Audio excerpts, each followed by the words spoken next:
is going on, my fellow shenanigans? As promised, we are at part 2 of my pile of shame build. I'm walking you through all of, well, excuse me, not all of, the majority of kits that I've started, and for one reason or another, and by that I mean usually because I'm lazy, unmotivated, and or easily distracted, I never got around to finishing these things. Like I said in the last video, I was breaking it up into 2 parts. Part 1 covered the foreign kits, so if you want to see what was in those boxes, go ahead and look up the part 1 video and you can check those out. But right now we're dealing with the domestics in part 2. And the first one up is going to be AMT's 2017 Camaro. And wow, yeah, let me just crack the box open because this is kind of sad. The reason why I say it's kind of sad is because when I move these instructions out of the way, you see this color? That is a Splash Paints. It's a Chevy or GM color. I believe it's Black Rose Metallic. And when I sprayed this, I can actually show you, like, this is, of course, what it looks like when it's been hit with clear. And when I first sprayed it, I was a little bit disappointed because it didn't look like what they'd shown on the box. In fact, yeah, you can see there, it looked a little bit more like this. Granted, this shot of it, this overspray is a lot lighter than what is on the final or on the body, because this has several more coats. But I was disappointed because the color wasn't nearly as rich when I had shot it prior to clearing it. But as soon as that clear hit, ooh, and this thing is just under my studio lights. It goes kind of sort of bananas when you see it out in the sunlight. There is the hood, of course, for it, and in here I've got the inner fenders as well that have been done. You saw that I've got the interior, like all the stuff in the box, as you can probably see, all the stuff in the box is primed. And looking at it now, I'm remembering the reason why I stopped on this was actually because I wasn't sure what color I was going to paint the interior. I looked at some reference photos and saw that they were all largely black, and I was kind of on the fence because I didn't want to do an all black interior and just obscure the detail. So rather than do an all black interior, let's stop working on it altogether and never touch it again. How's that sound? Anyway, let me put this back in the box and we'll move on to my next failure.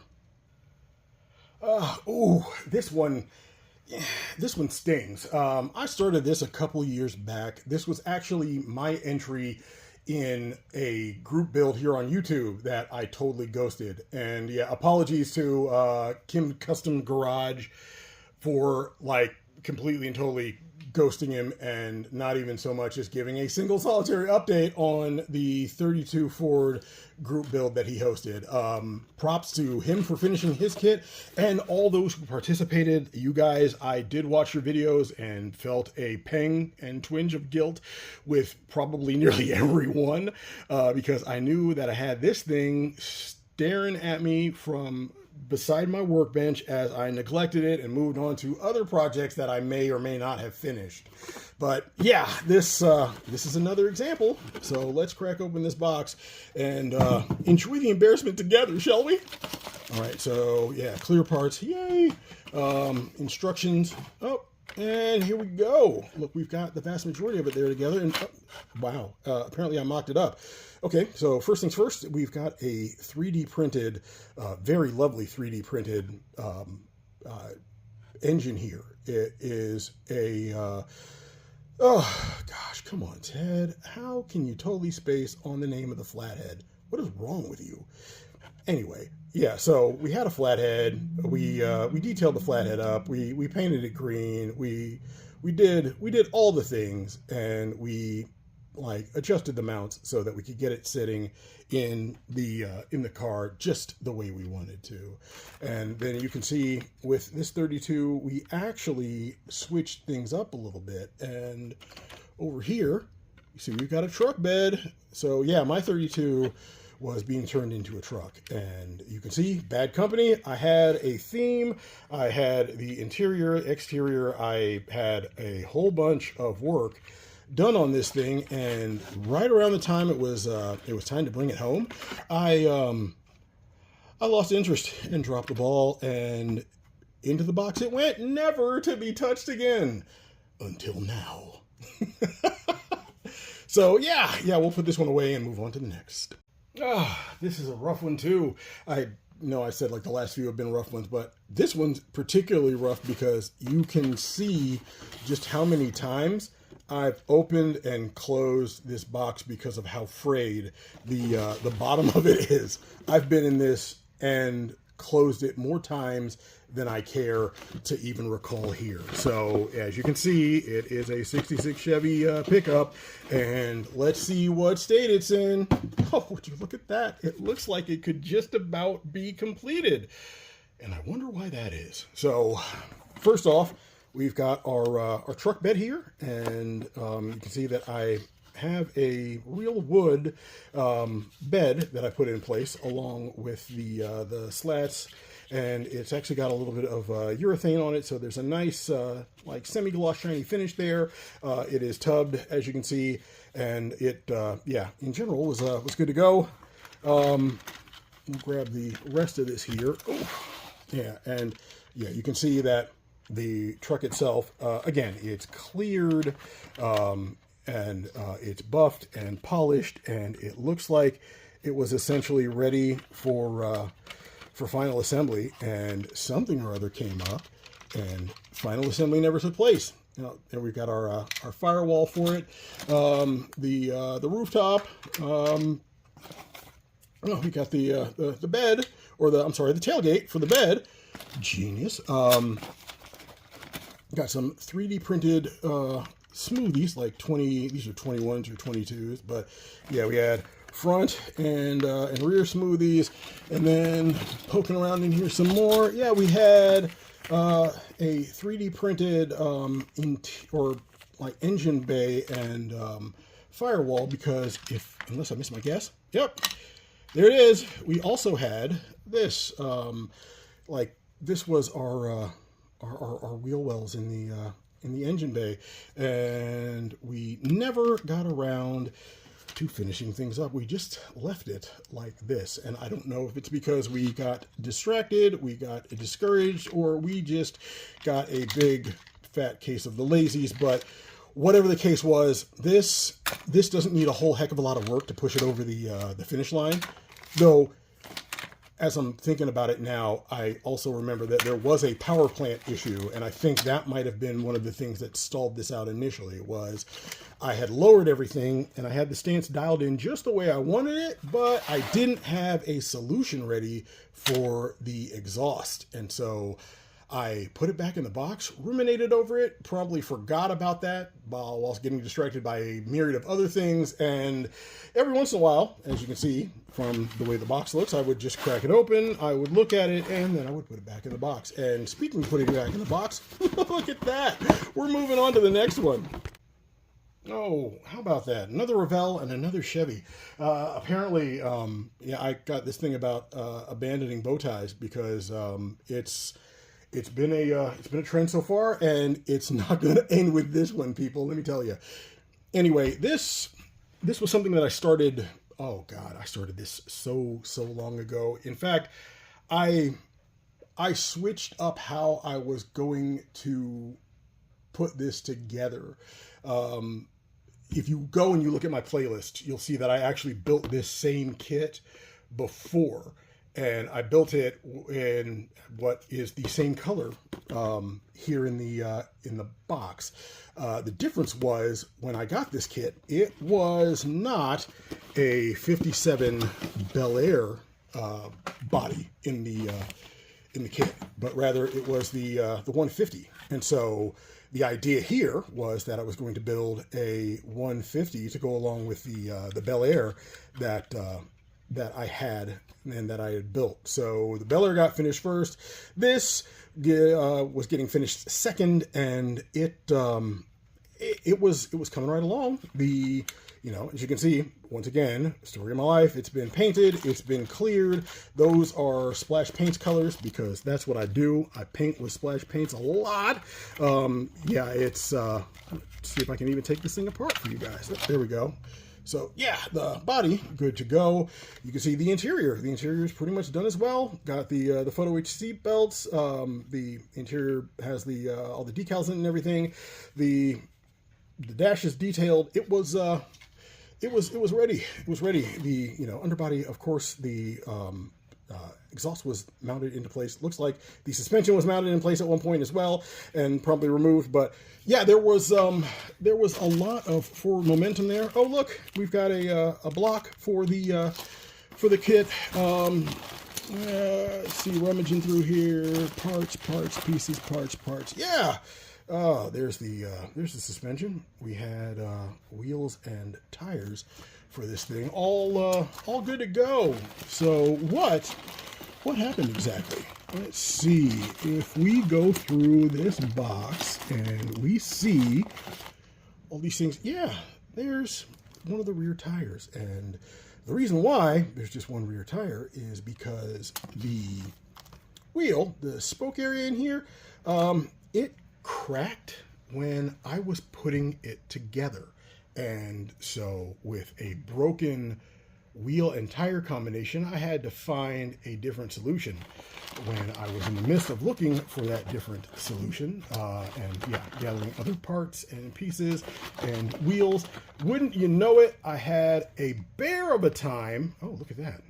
Had a bear of a time deciding exactly what bits I was going to use, or what wheels rather I was going to use to finish up the kit. So long story short, there are an absolute ton of wheels and tires in here that are presumably ready to mount and otherwise, yep, there we go, mount and otherwise finish this thing. But because I am rife with indecision, oh, dude, look at that. All sorts of wheels and tires. Oh God, I'm the worst. Yeah, I couldn't decide what I was going to do. So naturally I did absolutely nothing at all except put it back in the box and wait until this moment here to put myself on blast. GG me. So I've got one more to show you, and then I will wrap this video up and then promptly go, you know, die of embarrassment or hang my head in shame, whatever. And then there was one. The last box in my, well, at least this iteration of my pile of shame, the 65 Chevel SS 396 Z16 2-in-1, yada yada yada. That's a lot of letters and numbers and a whole lot of procrastination. I don't want to crack this box open and show you guys this, but I'm doing it anyway. Let's do this. All right, so it doesn't want to open, probably because it's been shut forever. Hey, look at that. It's amazing. It's like these things, they get painted, they get ready for a detail pass, and then they get put in the box and they're never ever returned to. So hey, look, instructions, those are awesome. And we have a kit here. This is yeah, it is painted with, again, splash paints. It is clear coated. It looks like it has also been it's dusty as I'll get out. That's yummy. But yeah, it looks like it's also been polished because there's still some residue in the door jambs that needs to get taken care of. So there is that. We've got our underbody in the classic style, and it doesn't look like. Oh, take this out. It doesn't look like I managed to. Wow, that's actually kind of in. Okay. It's like, wow, that's like actually in there. Kind of good. So yeah, we have the two-tone interior, your black carpet and rear deck lid. We're done with the black end. Yeah, the off-white, probably to me a racing white that I had here. Seeing like, yeah, the racing white door cards. You can also see that we've got a Chevy engine red power plant here that looks like it needs a couple places to be touched up, but whatever. It's probably never ever going to happen ever. Oh, there's our our painted hood. And oh, one thing to note, let me bring this back. You can see that, yeah, there on the side, that scripting, if I can get it to focus, that is photo etch. And yeah, there's some photo etch back there as well that's not going to focus. But yeah, that's because, you know, as you can see here, hey, that's stuck to, or my exhaust is stuck to it. I got the photo etch set for this kit and started like using it, and remember that I was going to do the interior with photo etch, and I don't know if it's because it was a job that I knew was going to take a lot, or if I was just scared or lazy or what, but I think that's the reason why I stopped, is that I was going to go back, I was going to trim some of the interior parts so that I could put the photo etched bits in, and because that is fiddly boring work, and I'm apparently ADHD with it, it never happened. But yeah, we've got that is painted off white, like you saw the seats, or you see the seats in here. The suspension, got wheels for it. There's my, my front suspension. There is, I can see the rear suspension in there. Yeah, parts that haven't been painted yet. Rear suspension, my clear parts down there. But yeah, the oil pan for the Chevy and the other seat. But yeah, this is another one where I could probably, I could have probably sat down, done a detail pass, put it to bed. Didn't do that. So that's the long and the short of all the kits, the current kits at least, that I've got that I haven't done diddly squat with. So at this point, I've got a decision to make. Am I going to leave them neglected like I've done for however long it's been, or am I going to get up off of my lazy duff and finally put these things to bed? And that's where you, the viewers of this channel, come in. If you've seen a kit in part 1 or part 2 that you want to see me finish, then let me know.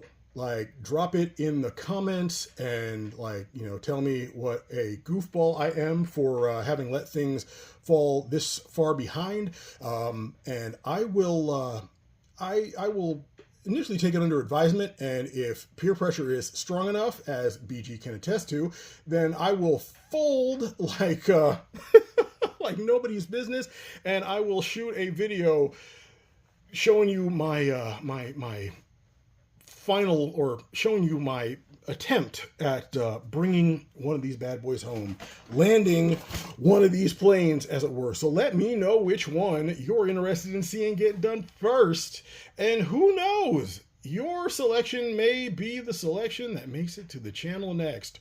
Or I may completely and totally blow everything up and decide to do a completely different project, and you guys will all collectively facepalm because I learned nothing from this rite of humiliation. Anyhow, I feel like that's enough degradation for 2 videos, and so I'm going to put a stop to it now. I will see you guys soon with another video, because Lord knows I'm going to have to make up for this. But thank you for watching.